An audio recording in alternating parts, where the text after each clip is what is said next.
not good, Cam. Not a good start to the race at all, and look out, he's nearly at a head-on with the medical vehicles there. Aaron's only done 6 laps in this car prior to the start, so hopefully he'll come on strong in the next couple of races. So brand new car trying to find his way, but that's something the officials won't like either. No, certainly not. There's only one way around a racetrack, but maybe he couldn't quite make a turn, and we're on board now with Peter Hills in the V6 Mondeo. A great view from here. Peter Hills sitting in 3rd place. That's Henderson up in front of him, and Paul Morris in the white BMW who leads them into this corner. Or does he? John Henderson is really taking it up to him. In fact, he's got him. Straight down the inside, although Morris now back up here now is the line for the right-hander. No, Henderson's through in the Vectra. That's fantastic. First time he's led a Super Touring race. Gee, great driving by John Henderson, Cam. Yeah, I think Morris was quite surprised that he was going to have a look. He didn't cover the line, and Henderson went cleanly through on the inside. Now, John Henderson, you'd think, might be just feeling a little bit of heat at this stage. Absolutely, no doubt about that. Whenever you lead a race for the first time, it's quite nerve-wracking. What he has to do now is look forward and not back in the mirror. Well, the Playboy BMW pulling in after just a handful of laps. Smoke pouring off the front too, so I'm not sure what happened there. We'll have to have a look on the replay. So it is Henderson, Morris and Hills, the top 3 in this opening round of the Super Tourers. Let's have a look back at the start. Well, you can hear there, that's Luke Searle in the BMW there, struggling to get off the start line. These cars, you need to hold it on the rev limiter, but it looks like he nearly stalled off the start. Now making up time, and we see Aaron McGill there. We'll see how he had the spin. Ran wide and just lost it all by himself there, Mark. I'd say cold tyres in the first corner. Didn't get a tap from anyone. And Searle soldiers on. Here's a different look at the start. We're on board the Playboy BMW with Mike Downard. And Mike actually had a fair bit of clutch slip off the start line. Coming into turn 1, he appeared to lift there, hesitated, so he's perhaps not sure whether he should go up the inside of the of Letcher in front. They all filed through. Oh, and that's where he's got the knock. There's a tap. Bang! Well, he got a hit from behind there, and now it looks like Yilden collected him on the way through. More first lap action now. Keep your eye on the Commodores out the back of David Auger's Alfa Romeo. Oh, looks like... well, DeGostin actually touched guards there, and Shaw touched the wall onto the front straight. And there's the very bright yellow Alfa Romeo of David Auger as we go back to racing action. And on board with Jamie Miller in the Toyota Camry. Now, this car's actually had 2 previous drivers. First of all was Mark Adderton. Then Ron Searle had a drive under the Mike Quinn stable. Now Jamie Miller is piloting the car and doing a really good job. And having a mighty duel there with young 18-year-old Alan Gurr in the Ford Mondeo. Well, Gurr's gone straight up the inside there and past, looks like 2 Commodores in one go. That's a very clean and mature move for a youngster in his first Super Touring race this weekend. Must be an exciting time for him, Cameron, this weekend. Definitely, definitely. You can see the power there too, Mark, in the Commodore, just catching towards the end of the straight. But so far, young Alan has not made one mistake all weekend, been driving very smoothly, and I'm sure Peter Hills will do the right thing and bring him on properly. And can we see there as Alan Gurr slipped through underneath the Commodores in the corner? Obviously, the Super Tourers will handle the corners a lot better than the bigger Commodores. They certainly should, and they should be a little easier on their tyres too. You'll notice we're on board now again with Jamie Miller in the Super Tourer, and he should catch across the dog leg, particularly under brakes, but the Super Tourer should be easier on the tyres over the race distance, as obviously the future Tourer, the V8s, are a little heavier. Back out to the lead now, and John Henderson holding on very nicely with Paul Morris right on his tail.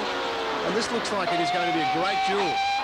It is. You can see Morris having a bit of a look at the inside there, but no, Henderson shuts the door. Paul was probably just teasing a little bit too far back to make a pass cleanly, but he needs to be very close over the dog leg to get a good run onto the front straight. Cameron, who's in control of this at the moment? Is it John Henderson or is it Paul Morris? Well, Morris perhaps could be looking after his tyres. Remember, we do have a longer race towards the end of the day at race 3, and you can see now he's right up the back there getting a good run onto the straight. But I'm surprised that the horsepower of the Vectra seems to have a little bit more power than the BMW at the moment. But whoever uses their tyres most effectively, I think, could be the key to this race. Well, Cameron, let's find out what's happening in the Paul Morris camp. Let's go down to team manager Greg Worcester, who is with Michael Marr. Surprised the team that John went to the lead there? No, John's like a good driver and he's got his car going pretty well. So we're just trying to keep consistent lap times and just see how we go. Well, interesting comment. You can't help thinking maybe the Morris camp is a little bit concerned that John Henderson is out in front at the moment. Yeah, well, I mean, Paul's certainly trying. You can see by the in-car there, he was nearly full throttle over the dog leg there. Perhaps you have a slight lift because it's about 160, 165 k's an hour over there. Now onto the front straight. You can see the shift lights on the dashboard there, and also a little bit of vibration in the steering wheel, so Paul may have a slight flat spot in one of those front tyres. Cameron, where can Paul Morris make a move on John Henderson? If it's going to happen, where? Well, I think just there where we saw Mark, into turn one, underneath. Paul's not quite close enough. The Vectra is slightly lighter car, being front-wheel drive, and seems to have a little bit more top end as we see Aaron McGill come over the top. And a big spin in that 100 miles per hour plus dogleg part of the circuit. Not a spot that you want to have a lose like that. And a lot of traffic coming down. This could be a little bit dangerous. McGill just moving off. Let's see if we can pick what happened here.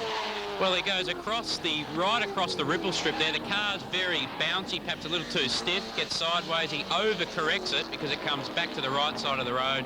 Now jumps on the brakes. So I think, Mark, it may have been triggered off by the car not quite riding the ripple strip there, perhaps as good as it could have. Well, it has been a spectacular debut for Aaron McGill in the Primera. And here we are back with the leaders. Is this the corner, as Cameron McConville predicted, that Morris will make his move? Indeed it is. Paul Morris is through. John Henderson into second. And Cam, just as you tipped, Paul Morris has made his move on that corner. Well, that was the corner to do it, Mark. There's not a lot of overtaking opportunities. You can hear Morris is screaming away. You hear the sequential gearbox noise there on board with the BMW. That was the corner, but he had to do it sooner or later. Couldn't sit behind forever, and it's getting to the business end of the race now. Fairly desperate time for John Henderson. He'll want to hold on and stay in touch. He will, and you can see there the Primera on board with Henderson there in a very, very bad spot. I would suggest that the safety car will have to come out sooner rather than later. Fantastic tussle going on in the Future Tourist too, the big V8s. There's Tim Shaw out in front, but he has had to work throughout this whole race. Well, this is first and second in the Future Tourer category. You can see the Primera there still with no safety car coming out, but we've had a great battle. Shaw has led from the start of the race with the Gosson being right behind him, and Ray Sidebottom in the green Commodore there also tagging along. There they are, the V8s having a great battle here today, as are our two leaders. On board now in the V6 Mondeo, which is not a particular easy car to drive, I've got to say, if it's not set up right. He looks like he's working quite hard, but following the two Commodores there, you really couldn't get two totally different cars if you tried, but they're running nose to tail and have been for quite some time now. And that was the car that Aaron McGill raced last year. That's right, and perhaps now as we see the safety car coming out, Mark, and the driver there waving through to pick up the leader, which is Paul Morris. And it'll be interesting to see now that everything's bunched up whether Henderson can have another look at Paul Morris when the safety car pulls off. Oh, that is the big question, Cam, at the moment. Can Paul Morris hang on here at Oran Park in this opening race of the season for the Super Tourers? We'll find out after this. The opening race of the season at Oran Park, race one, and they are behind the safety car at the moment. Not for much longer though, an important time, Cam. Certainly is. Morris has to get a really good start and can't be caught napping here because it's easy for the second place car to slip by if you do get bogged down at the start. As we file into turn one, and out the back of Henderson, and he's done exactly that, straight up the inside of Paul Morris. I'm not sure what happened there. Morris may be in the wrong gear or something. Well, John Henderson has snatched back the lead. Paul Morris sits in second. And Peter Hills is back in touch there in third place. David Orga, oh, more action. Oh, that's young Alan Gurr in car 19, the Ford Mondeo, the 18-year-old. Well, looks like he might just have ended his race one. I would say so, and we see car 54, that is Brett Youlden in the Commodore, and I'd say that he may have contributed to that one. We'll have to have a look on the replay, but meanwhile Henderson is doing it quite comfortably out in front. Morris closing up under brakes again into turn one, but Henderson shuts the door. Well, you've really got a feel for 18-year-old Alan Gurr. Let's go back and have a look in replay at what happened on that corner. See if we can work it out, Cam. Well, that camera angle is quite tight, but it looks as though Youlden may have lost it first, and Alan Gurr sort of spun in sympathy or jumped on the brakes, having nowhere to go, with Youlden spinning to the inside. This may tell us a little bit more here. We see there's Youlden up in front, hits the brakes, loses it, and there's Gurr, absolutely nowhere to go. Really unfortunate there. I'd say that may have locked an inside rear brake there on the Commodore, and then obviously an oversteer slide. Unfortunately, Gurr's out. So Alan Gurr watches race 1 go by, but he can watch a very interesting duel up the front here. John Henderson is still leading Paul Morris, and Peter Hills is holding on there. He's just driven past his young teammate. I wonder if he had time to give him a wave. Well, yeah, I assume that Hillsy would like to finish in front of the teammate, considering it's his first race, but Alan Gurr showed a lot of promise in that race. I'd say we'll see some more from him in race 2, providing they can fix the car. Inside the BMW with Paul Morris now, and he's working hard. Even Cam has a glance back to see where Peter Hills is. He's had a couple of looks at where Peter Hills is. Well, Peter Hills is closed up. You can see the gap there visually now on the screen. Morris really needs to slip by Henderson if he's to get away from Hills and not get, say, tangled up in a 3-car battle for the lead. Well, Peter Hills has other ideas. He wants to be a part of this action. Also noticed, too, from the in-car there that Morris still has a vibration in the steering wheel, so perhaps that flat spot is getting slightly worse that was caused early on in this race. So Henderson, Morris and Hills, the top 3 as we move into the late stages of race 1 at Oran Park. This opening event for the year for the Super Tourers, and a great tussle up front. Could this once again be the corner? Paul Morris likes this one. Well, the rear-wheel drive BMW is definitely better under brake. Sometimes a front-wheel drive car gets light at the back or nervous under brake. You see Morris go straight down the inside, and looks like Henderson won't challenge. He lets him through. Paul Morris back in front. John Henderson into second. But John Henderson not taking his foot off either. He wants to stay in touch. Well, he'll need to. Now, what he should really do is use Paul Morris as a carrot, really chase him hard to stay with him and drag himself away from Peter Hills, who is closing on the second place Henderson. Back with the V8, still that fantastic tussle going on. Shaw leading to Goston. Well, that has been a fantastic competition between those two. Smoke in the field. Yeah, see smoke back. Oh, and here's some tyre squeal too. Someone's got problems, I'd say. And yes, there you go, Carlos Rolfo in the Peugeot, the older version Peugeot. Looks like a front end collapse there in the suspension area, I would say. Well, that ends the day for Carlos Rolfo. Back out in front, though. Tremendous duel. John Henderson doing all he possibly can to stay in touch with Paul Morris at this stage. And Morris doing all he can to try and get away. Well, Paul Morris really is doing a great job here, but he's got a brand new engine from the factory in Germany. Brand new BMW engine under the bonnet. But John Henderson, I mean, you have to take your hat off to him too. He's up the ante and bought a new engine for that Vectra, and it's working for him this weekend. And Peter Hills coming around, sitting in 3rd place, trying to close the gap. He can just pick them up in the distance at the moment, Peter Hills, and he is very, very serious about catching these two up in front. Maximum concentration there. Even though it's a short circuit, it's still about 185, 190 k's at the end of the straight here at Oran Park, and Hildy was really concentrating there.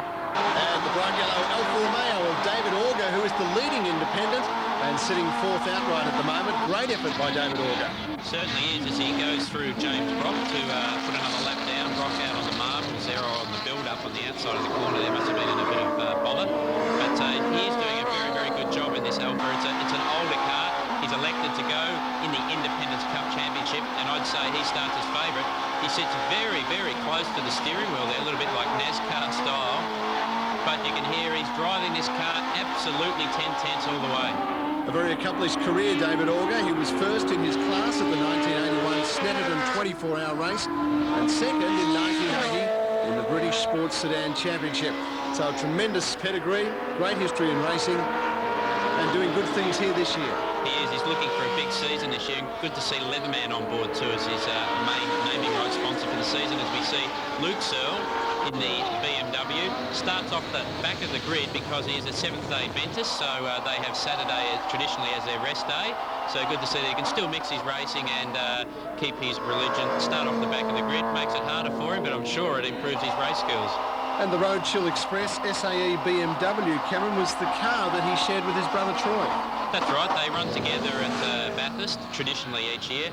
Hopefully, we may even see Troy, older brother, in the second car or in another car as the season goes on. But Troy's sitting back watching his brother. He's driving it very straight and tidy and looking after the tyres, because that will be important, as we've said, later on in the longer race. As we see Letcher there making a move right around the outside of Tim Shaw, and Letcher finally gets through, so he has been following Tim Shaw, who continues to lead the V8 Future Tourer class, and perhaps the tyre wear of the Commodores has come into it, although we can hear a little bit of wheel spin on board the Mondeo there. But great to see Ledger has moved through and got a big gap now on Tim Shaw, who has got the same sort of gap on De Gostin. And look at the rear bumper hanging off there, perhaps contact with De Gostin earlier in the race. Yeah, it doesn't look good there for Tim Shaw with that bumper hanging off. He'll stay out on the track with that? I would say so, unless it becomes a hazard for other vehicles or if it does start to fall off. But the stewards will be keeping an eye on that. He may get a warning, but at this stage they seem to be letting it go. Last lap, and Paul Morris is holding on in front of John Henderson and really pushing it hard. He is throwing the BMW round. He's certainly having a go. He doesn't want Henderson to have a look up the inside, but I'd say it's all home and hose now for Paul Morris. The Sydney policeman is hot on his tail, but Morris pulling away there to take the checkered flag. Victory for Paul Morris in race 1. Well, Henderson fought all the way to the finish, and there's Peter Hills, not too far back, so the gap stayed about the same in 3rd spot. He'll be relieved to get on the podium as we check out the results. Paul Morris picks up the points in race 1 from John Henderson. Peter Hills very close there in 3rd. Then it was back to David Auger, who wins the Independence event in race 1. Then Luke Searle, Jamie Miller, Alan Letcher, and Shaw getting the better of De Gostin in the V8 Future Tourers. Let's go down to Michael Marr now. He has Paul Morris. Paul, it was a real dice with John Henderson. Yeah, it was. He caught me napping at the restart and didn't want to overtake the safety car, and John got by me and I had to really work hard to get past him again. You've won the first race. Yeah, I suppose it's always good to win the first one, but I've really got to get some points here this weekend, because once the weight starts coming into this car, it's really going to hurt it. John Henderson, your best ever result in the Holden Vectra. Yes, it was. We made great gains this weekend, and it all paid off in the race. The car was balanced nicely, and well, quicker in some spots than Paul, and Paul quicker in others, but just wasn't quite able to hold on to it. But no, it was a great race.